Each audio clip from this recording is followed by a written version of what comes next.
My name is Jen. I am 45 and I'm married to my husband, who is called Brem. We have two lovely children, Kyle, who has just turned 11, and Evie, who has just turned 8.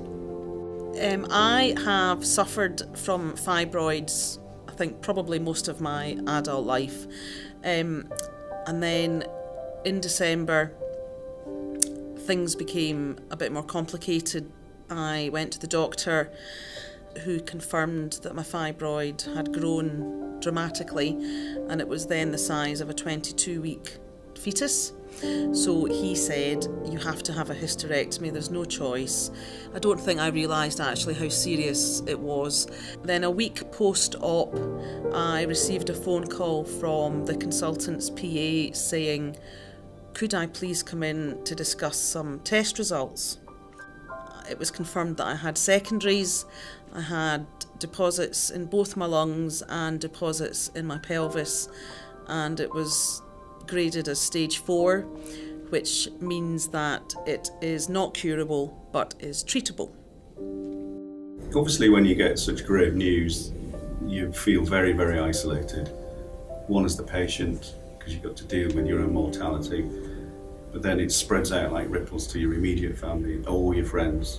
Everybody gets involved. Yeah, the kids know that something is happening in the background, but from a home perspective, we try and make things as normal as possible, even though behind the scenes it's obviously very, very serious. Now, they can tell by our demeanour on a day-to-day basis, going through the cycles of chemo, that good things are happening. Jen's getting the best treatment she can possibly get. So it puts their minds at rest, because as you can imagine, being young kids, their imaginations just run wild. You know, I'm 45, as I said earlier. Nowadays, that's young. I mean, it would have been horrific enough if it had been in my mid-60s. But to be 45, but I don't feel 45, you just think, hang on a minute, you know, I've got my 50th in 5 years. We've got plans. I want to have a big party and maybe go to New York or do something cool and fun.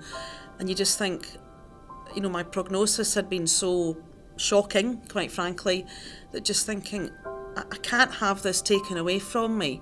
So I guess for me, this emotional tsunami, we kind of had a few days obviously in mourning, I guess, and then I thought, right, okay, I can't actually live like this. And so what I've now adopted is this mentality of, okay, I'm living with cancer.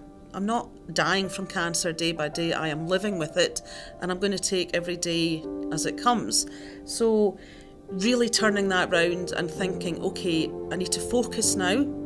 And me being me and a bit of an organiser, I thought, right, I need to do a hell of a lot of research and basically find out who are the best people that treat this, because sarcoma is such a rare form of cancer. It only makes up 1% of all the cancer diagnoses in the UK in a year. And what I have, this leiomyosarcoma, currently only affects 300 women in the UK. So, I mean, every form of cancer is obviously devastating to every individual and their family, but there was this sense of feeling so alone. The first thing I would say about coming to the Beatson is, unbelievable as it sounds, don't be frightened, don't be scared. Everybody cares and wants to do the best for you as an individual. And you are, and I know I'm labouring the point, but you are treated as an individual, which of course we all are, and we all react differently to our treatments, and everybody is behind you as an individual and hoping for everyone to have and to get into a stage of remission.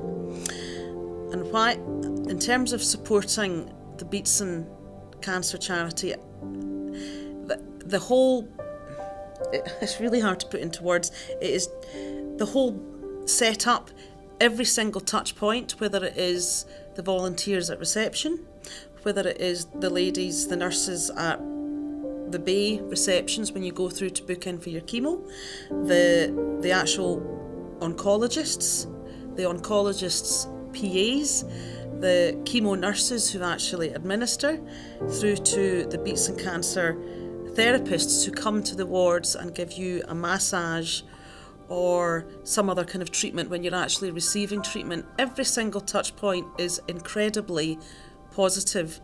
So for me, they are inspiring, they are motivating, they are utterly professional, they are caring, and most of all, they make the experience not necessarily enjoyable, but totally bearable.